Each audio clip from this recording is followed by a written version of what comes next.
Waalaikumsalam. Silakan masuk, Mbak. Silakan duduk. Ya, sebelumnya perkenalkan, nama saya Safiratul Mukaromah. Di sini saya sebagai konselor gizi yang bertugas pada hari ini. Nah, di sini Mbak, apa ada yang bisa saya bantu? Ini saya tadi habis dapat rujukan dari dokter, saya didiagnosa terkena anemia. Oh, iya. Sebelumnya saya minta data dirinya terlebih dahulu ya Mbak. Usia Mbak berapa tahun? 21 tahun. Oh iya, sebelumnya namanya? Namanya Safira. Safira. Terus berat badannya Mbak? 48. 48 kg. Kalau tinggi badannya?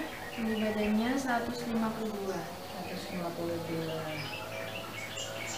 Oh iya, Mbak di sini masih sekolah atau sudah kerja atau kuliah? Masih pelajar. Masih sekolah ya, masih pelajar. Kalau itu aktivitas sehari-harinya ngapain aja? Sehari-harinya aktivitasnya sedang aja. Kayak kuliah online. Oh iya, masih daring ya, kuliah online. Kita lihat ya Mbak hasil labnya.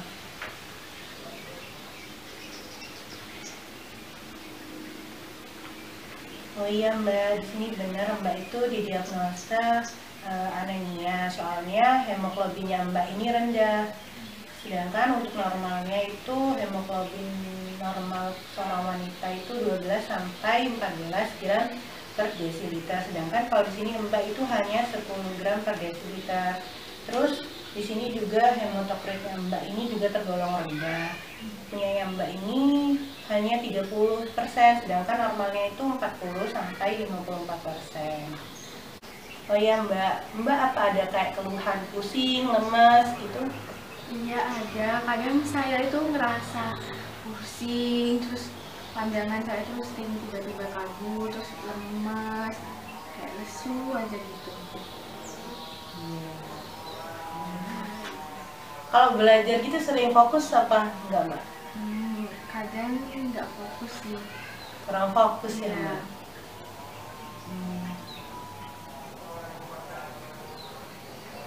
Oh ya Mbak, saya mau menghitung kebutuhan sehari-hari ya Mbak terlebih dahulu. Mbak sambil menunggu bisa sambil baca resep tentang anemia ya.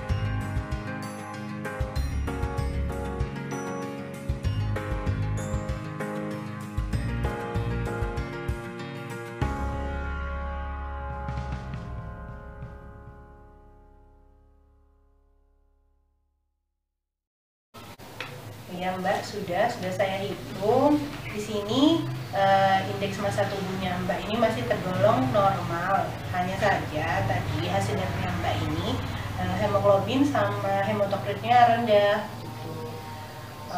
Di sini kalau BMR-nya Mbak itu kebutuhan seharinya 2158,2 kilokalori.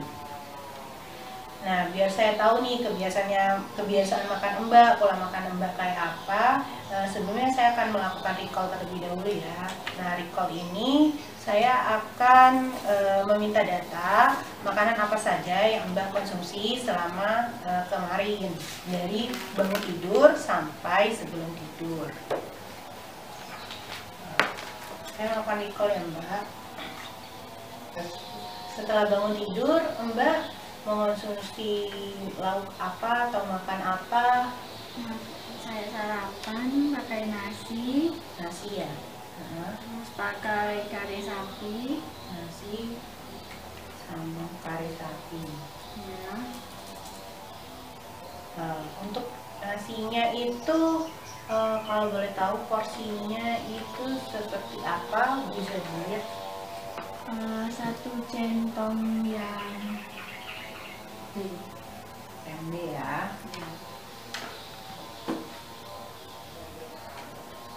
centong. Kemudian ini ada kare sapi ya. Kare sapi kan potongan daging kan ya Mbak? Ya.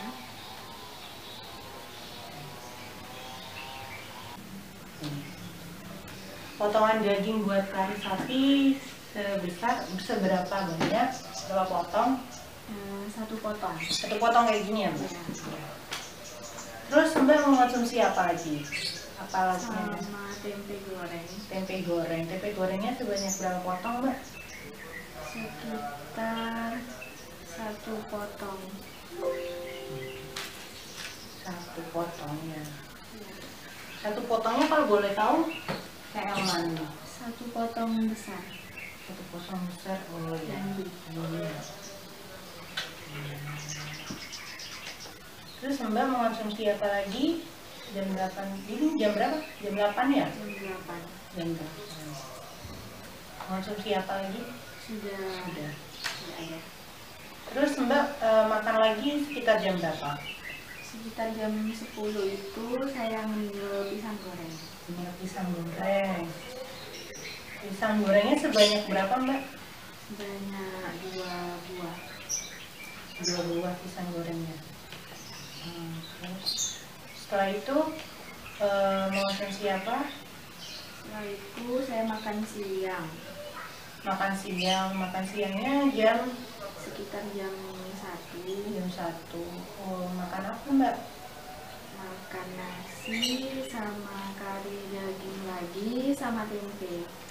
Kalau nasinya porsinya sama atau lebih banyak atau Lebih banyak. Yang siang ini saya nasinya 2 centong. 2 centong kayak tadi pagi ya, tapi 2 ya. Terus kalau kari dagingnya Sekitar 1 potong. 1 potong juga. 1 potong. Terus kalau tempenya 1 potong juga. 1 potong tempe besar juga. Iya. Nah, terus setelah itu Mbak apa mengonsumsi makanan lain jam 1 siang? Sudah tidak ada. Sudah tidak ada. Terus Mbak makan lagi sekitar jam berapa?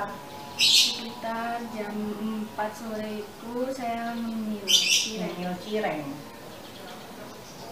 Cirengnya sebanyak berapa buah Mbak cirengnya? Sebanyak 3 buah. 3 buah ya. 3 buah cireng. Terus setelah itu Mbak makan mengonsumsi apa? Minum jus atau mungkin? Tidak ada. Tidak ada. Terus jam berapa lagi Mbak makan lagi? Makan lagi itu malam sekitar jam 7. Jam 7 malam. Makan apa Mbak? Makan bakso. Baksonya banyaknya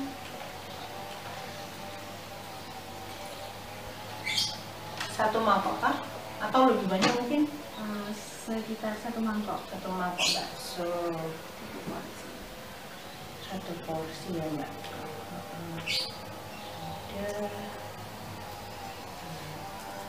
Saya hitung kembali ya Mbak, ini hasil recall ya Mbak.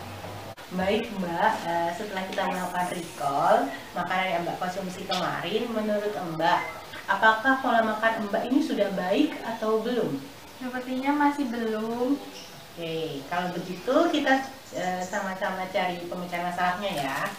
Nah, tapi sebelumnya apa Mbak Vira sudah siap untuk berkomitmen untuk memperbaiki pola makan Mbak Vira? Ya, siap. Di sini pola makan Mbak Vira yang kemarin itu yang kurang itu Mbak Vira kurang dalam mengonsumsi sayuran ya. Dalam sehari kemarin Mbak Vira ini tidak mengonsumsi sayuran. Mbak Vira apa sudah tahu isi piringku? Belum tahu. Saya kasih tahu ya. Isi piringku ya. Seharusnya dalam satu piring Mbak Vira itu harus mengonsumsi ada makanan pokok seperti nasi, kemudian atau bisa pakai kentang, ubi, terus kemudian ada, nah ini sayuran. Mbak Vira kemarin itu sama sekali tidak mengonsumsi sayuran. Terus kemudian ada lauk pauk dan buah-buahan. Nah kalau dalam porsinya ini lauk pauk dan buah-buahan ini banyaknya 1/6 dari piring. Kalau sayuran sama makanan pokok ini 1/3, masing-masing 1/3 dari besarnya piring. Itu Mbak. Nah, jadi Mbak harus dalam sekali kayak sarapan itu harus lengkap nih, buah-buahan, lauk pauk, makanan pokok, sayuran. Nah, Mbak di sini kan didiagnosis anemia. Nah, contoh nih sayuran yang kaya akan zat besi, karena anemia ini kan juga karena defisiensi zat besi atau kekurangan zat besi. Contohnya itu ada sayur bayam. Jadi Mbak itu bisa mengonsumsi misal sayur bayam bening, sayur bening bayam. Terus di sini tuh ada kol, kentang, brokoli. Nah, tuh bisa tuh diolah menjadi sop. Jadi Mbak bisa mengonsumsi sop kayak gitu. Terus sebelumnya Mbak ini ada kayak alergi atau pantangan atau nggak suka sayuran atau buah apa? Saya nggak suka buah jeruk. Oh, tidak suka buah jeruk. Nah, di sini banyak nih macam-macam buah-buahan. Nah, terus contoh buah-buahan itu bisa buat membantu dalam penyerapan zat besi. Contohnya itu jeruk sama jambu. Nah, kalau Mbak nggak suka jeruk, Mbak itu bisa mengonsumsi buah jambu untuk membantu penyerapan zat besi. Oh iya, Mbak ini suka minum kopi atau teh? Kurang suka. Kurang suka. Nah, soalnya kalau kopi atau teh itu kan memperhambat penyerapan dari zat besi, jadi kurang baik. Nah, terus di sini juga Mbak lauk pauknya itu boleh nih dari daging, Mbak daging sapi boleh, daging ikan juga boleh, atau bahkan lauk pauk pakai telur juga boleh. Terus kan lauk pauk itu harus dari mungkin protein hewani, protein nabati. Protein hewaninya dari daging, ikan, terus bisa juga dari seafood, atau dan juga kalau bisa protein nabatinya bisa dari tempe atau tahu. Terus kalau buahnya yang tadi tuh bisa pakai jambu. Nah, oh iya, karena perempuan itu kan setiap bulannya pasti menstruasi, jadi mengalami kayak kekurangan darah. Nah, itu makanya biasanya itu diberi tablet FE. Apa Mbak biasanya itu mengonsumsi tablet FE sebelumnya? Pernah mengonsumsi? Iya, tapi jarang. Jarang, iya. Habis ini saya kasih tablet FE ya. Itu saja yang bisa saya sampaikan Mbak. Apa Mbak Fira ada yang ingin ditanyakan? Sudah tidak. Sudah tidak ada. Oke, saya tanyakan lagi, apa Mbak Fira sudah siap untuk berkomitmen nih untuk mengubah pola hidupnya menjadi lebih sehat? Iya, siap. Oke, ya udah. Nanti saya tunggu lagi 1 minggu buat datang lagi ya untuk konsultasi. Saya lihat perkembangan dari kesehatan Mbak Firanya. Iya. Ya, terima kasih Mbak.